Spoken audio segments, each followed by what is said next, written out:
Alrighty.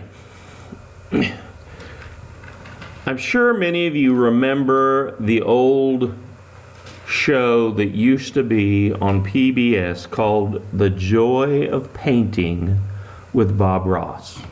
Any of y'all remember that show? Some of you do, some of you don't. It ran on PBS in the 80s and the 90s and was pretty popular. In fact, it was so popular that several years later, the cable network Twitch began rebroadcasting the entire series again, and it was watched by a lot of folks. And Twitch, I think, has either went out of business or sold it to somebody else. And I think The Joy of Painting is now on Netflix or Prime or something like that. And I mean, there are people that still love watching The Joy of Painting. Now, I never really painted a whole lot other than maybe a room. But I did love watching this show because it was so fascinating to see how Bob could start with this blank canvas and in less than 30 minutes present us with this beautiful masterpiece. And I use air quotes when I say the word masterpiece there, because, I mean, let's face it, Bob Ross wasn't Picasso, but he knew how to create paintings of a world where anybody would want to live. And that, in my book, to some extent at least, qualifies the paintings as a masterpiece. I mean, they were gorgeous in my view. Bob was the textbook definition of laid back. And I especially like the way that he dealt with mistakes. He had a very favorite saying. He would say, "There are no mistakes in painting, only happy accidents." Okay? If you accidentally splattered a big splotch of orange paint across the middle of this mountain scene, he would tell you not to throw away the canvas.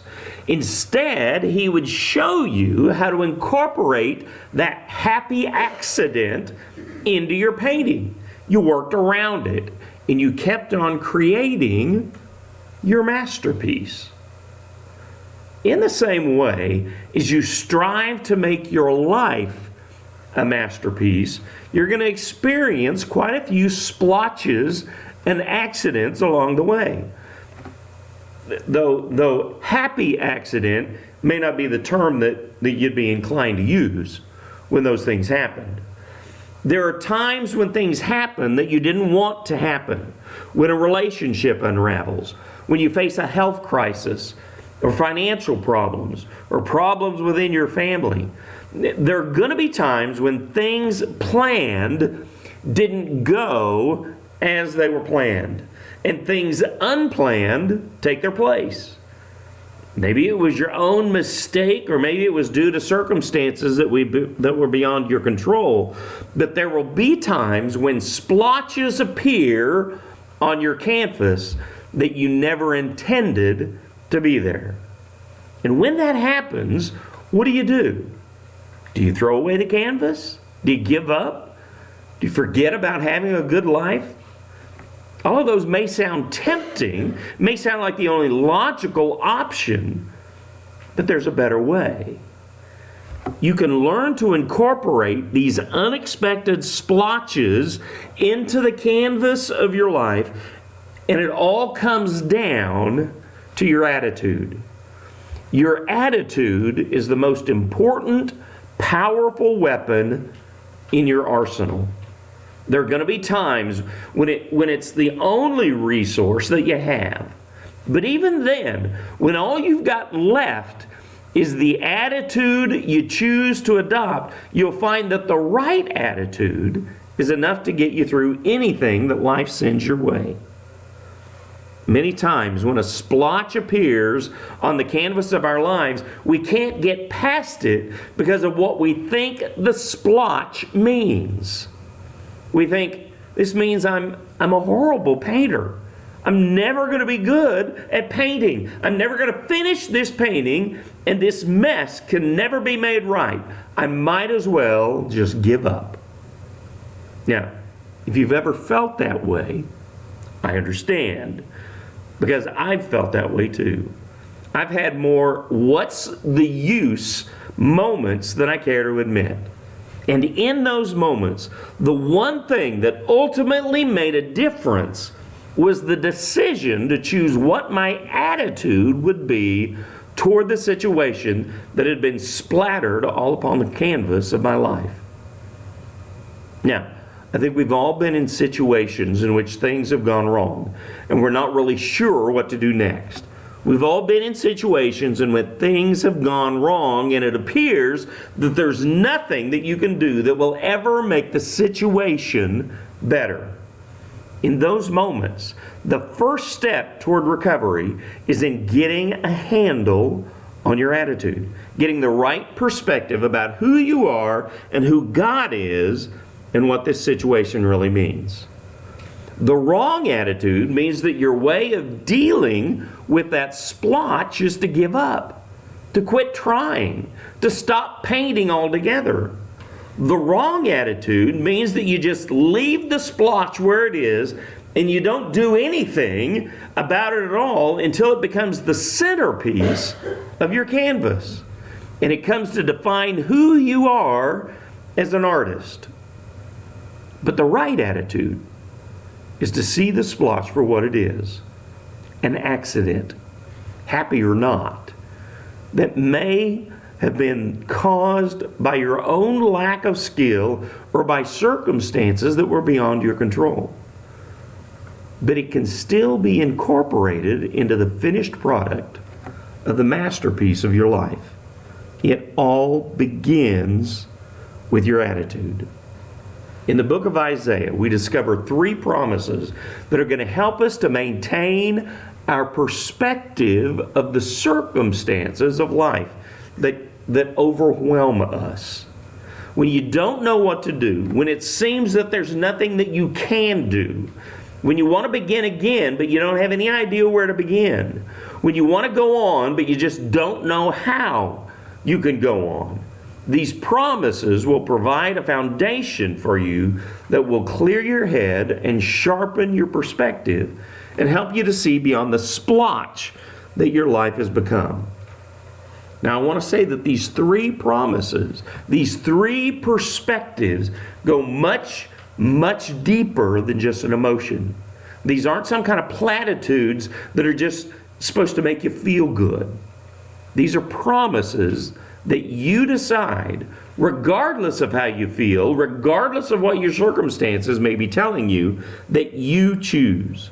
You need to believe these truths from the deepest part of who you are. So let's take a look at Isaiah 43. Here's the first promise to build your life on. You belong to God. Look at Isaiah 43, verse 1. It says, "Now this is what the Lord says, the one who created you, Jacob, the one who formed you, Israel. Do not fear, for I have redeemed you. I have called you by your name. You are mine." This passage tells us 4 things about how God views his relationship with his people. He says that it was God who created you. It was God who formed you. It was God who redeemed you. And it's God who calls you by your name.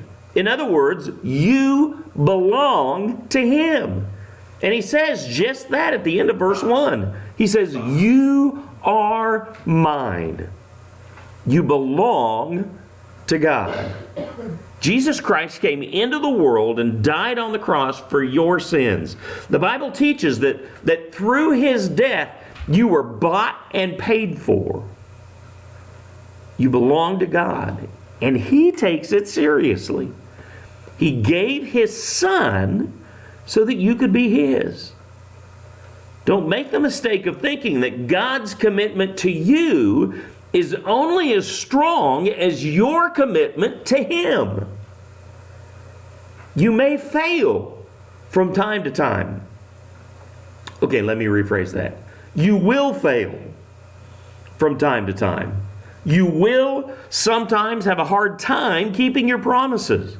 Some days your heart will be cold, and some days your faith will be weak. But God doesn't change His mind about you as often as we change our minds about Him. As far as He's concerned, you belong to Him, and that will never change. Sometimes when we go through hard times, we're tempted to think, I'm not a good Christian. I'm not a good person. I don't have a great faith. Why should God even help me? And it's during those times that you've got to remember what He said. You are mine. You belong to me. So if your life is looking less than masterpiece, I want you to remind yourself again and again, as many times as it takes, you belong to God. He created you. He formed you. He redeemed you, and now He calls you by name. Here's the second promise that you can build your life on. God will protect you every step of the way. In August of 1955, there was a period of over just a few days where over 20 inches of rain was dumped on Putnam, Connecticut. That was because there were 2 hurricanes that came in a day apart and hit Putnam, Connecticut.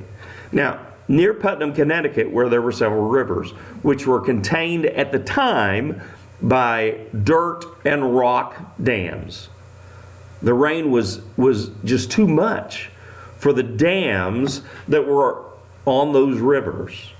And one by one they burst, causing tons of water to come crashing through the town at speeds of over between 20 to 40 miles an hour were some of the speeds that I saw when I looked online about this. Bridges and roads were destroyed. There are videos that you can watch of the water as it came through town and how it would hit bridges, and some of these bridges would just collapse, eventually just collapse because of the force of the water. A fourth of the town's businesses and homes were destroyed. At one point, the water poured into a large production plant in Putnam, Connecticut. They had a production plant that produced magnesium. And the plant and the warehouse next to it were full of drums of magnesium. Magnesium, when it's dry, is not a problem. When magnesium comes in contact with water, it catches fire and it erupts. And people in the town watched as these drums would float down the river and hit bridges and break apart and then explode. The warehouse drums started seeping in, water started seeping into the drums, and the drums started exploding, and fireballs were shooting 200 feet into the air. And then these drums that were on fire would come back down and land on other buildings and then catch them on fire.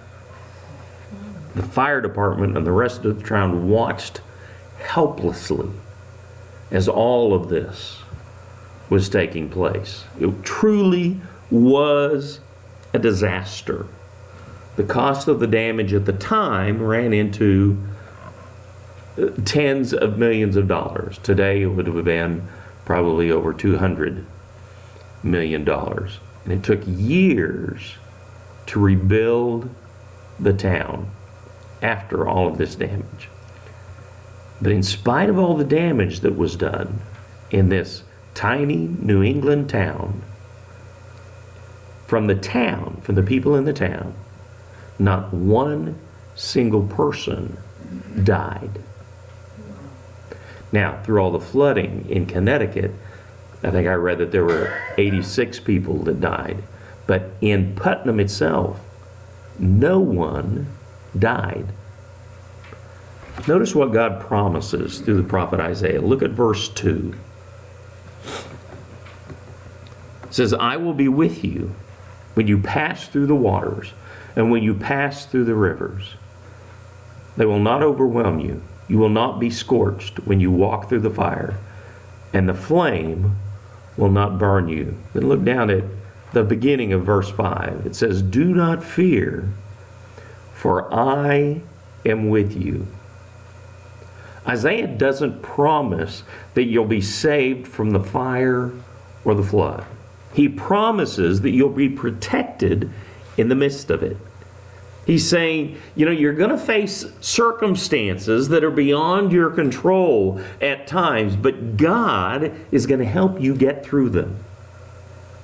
Some people interpret the fire and the flood as evidence that God has abandoned them.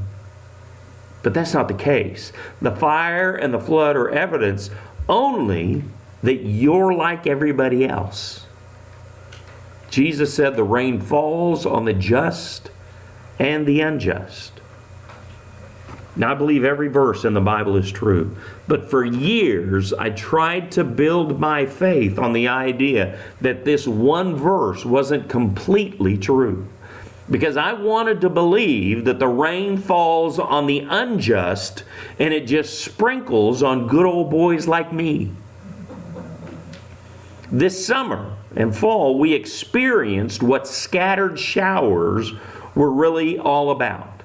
Because there were times when we had torrential rain here at the church, and you all would go home to find that it was bone dry at your house.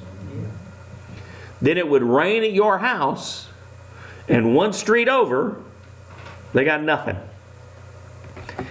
Everyone experiences rain at some point. So what I'm saying here is that we all experience setbacks in life.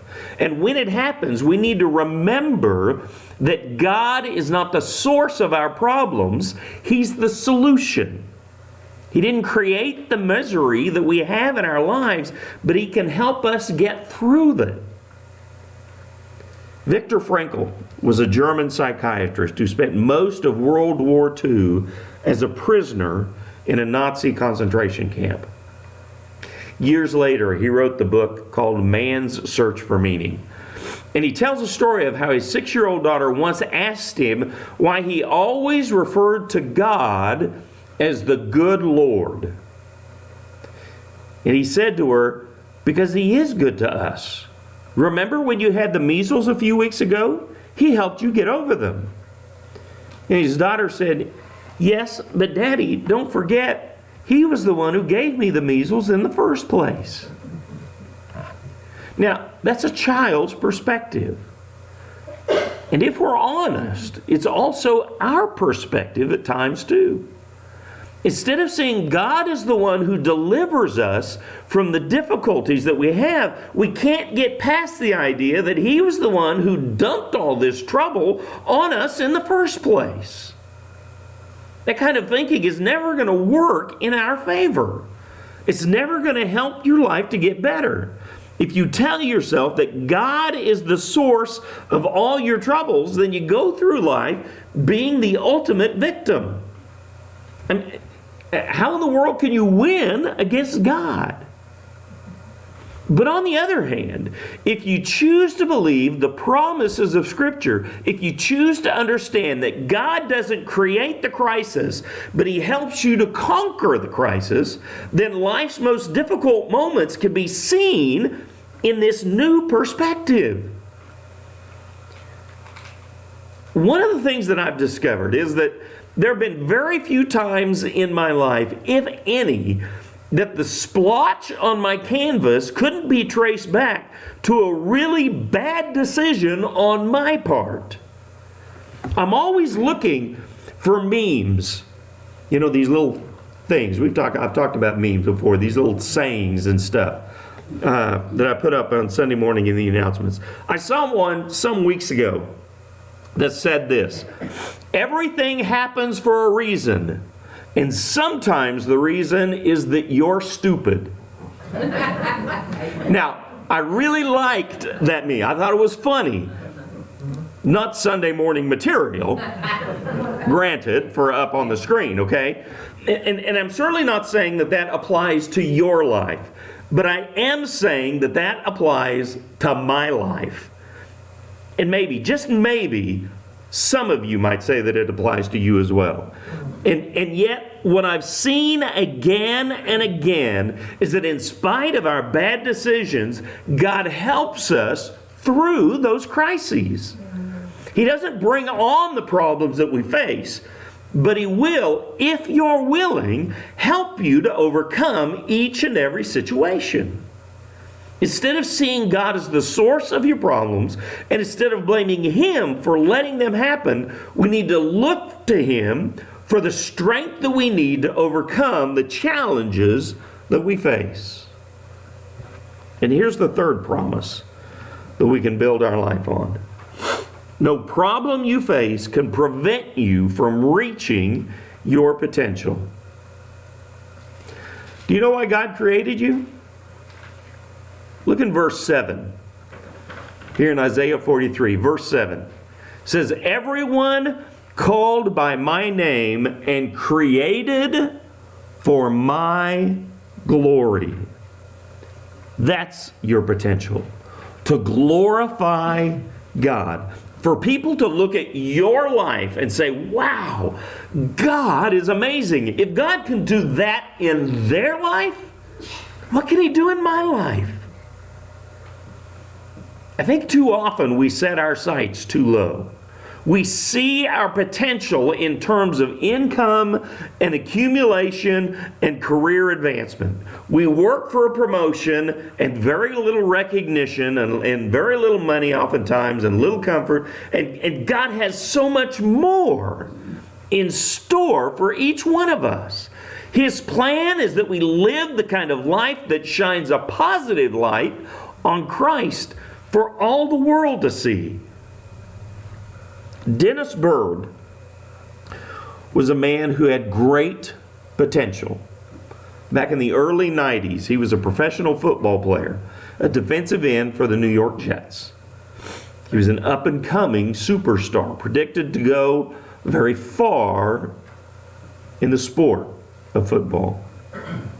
And then on November 29th, 1992, the Jets were playing Kansas City, and he was about to sack the quarterback when he hit one of his own teammates. They collided together, and his spinal cord snapped.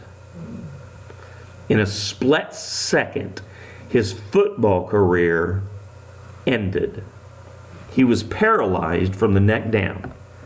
All of his hopes and dreams came to a screeching halt.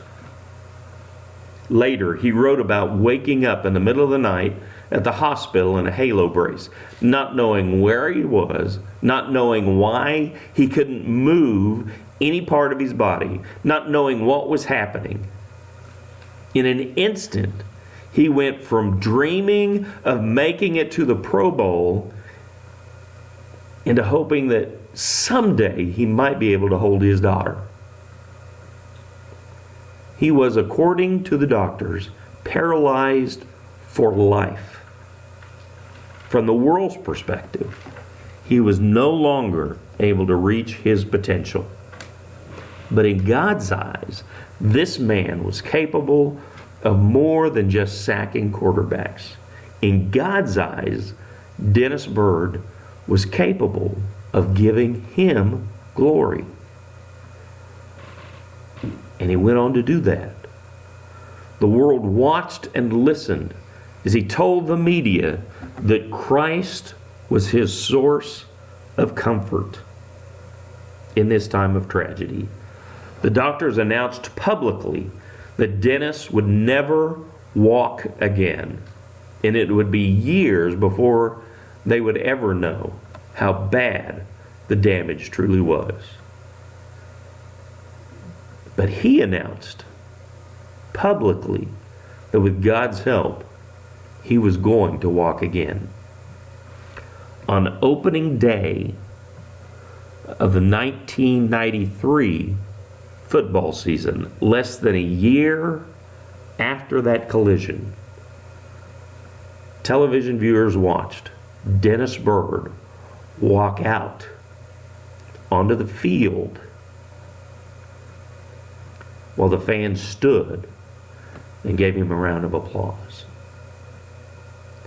There were those that said it was the highlight of the entire season. He died in 2016 in a car accident, but through his life, he inspired people. He became a coach for high school football players.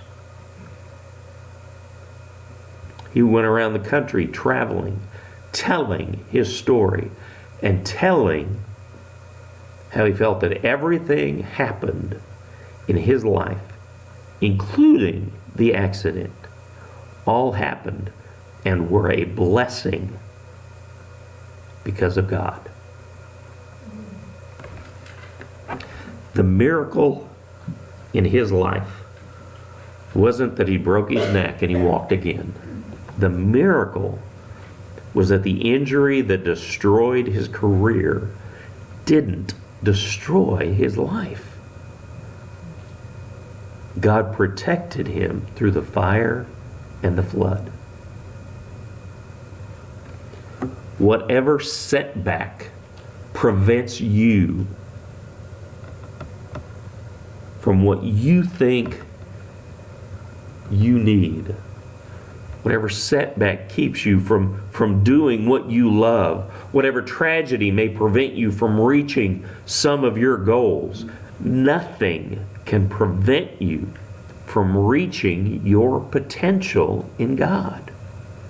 You are made to glorify God, which means simply that your life can demonstrate to the world how great God is. There's a difference in the way a non-believer and a believer experience tragedy. The non-believer gets sidelined. His hopes are dashed. His purpose may dwindle to nothing.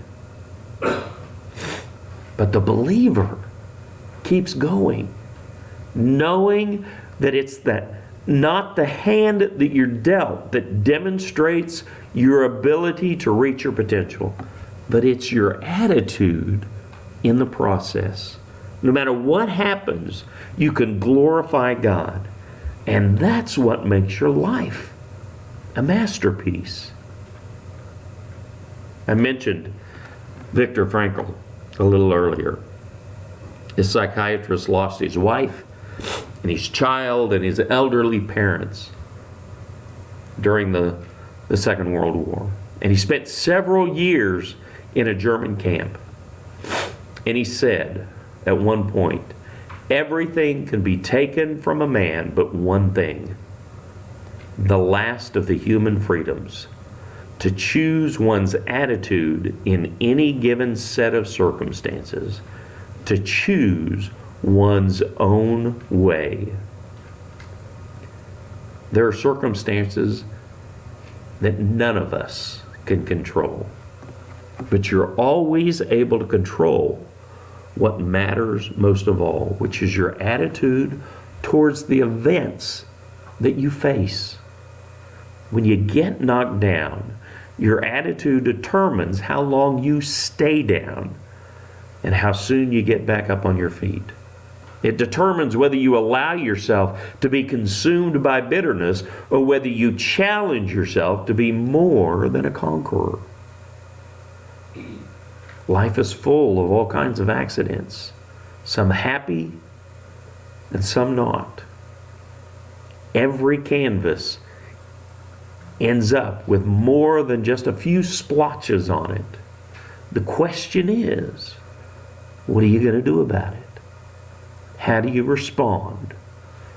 When life goes wrong, your first response needs to be take control of the one thing that you can always control, which is your attitude. That's where you begin. When you don't know where to begin, take hold of your attitude. Make it what it needs to be, so that instead of being tempted to give up, you're determined to go on. The promises that we looked at tonight will help you to hold on to that attitude. When you remember that you belong to God, that He's with you every step of the way, that no set of circumstances could ever prevent you from fulfilling your potential in Him. When you remember those promises, your perspective changes. Your attitude moves to where it needs to be. A masterpiece of life is not a life without splotches on the canvas.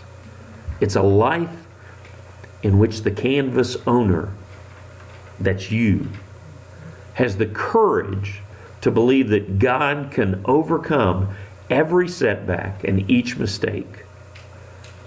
And that in turn gives you the courage to continue on.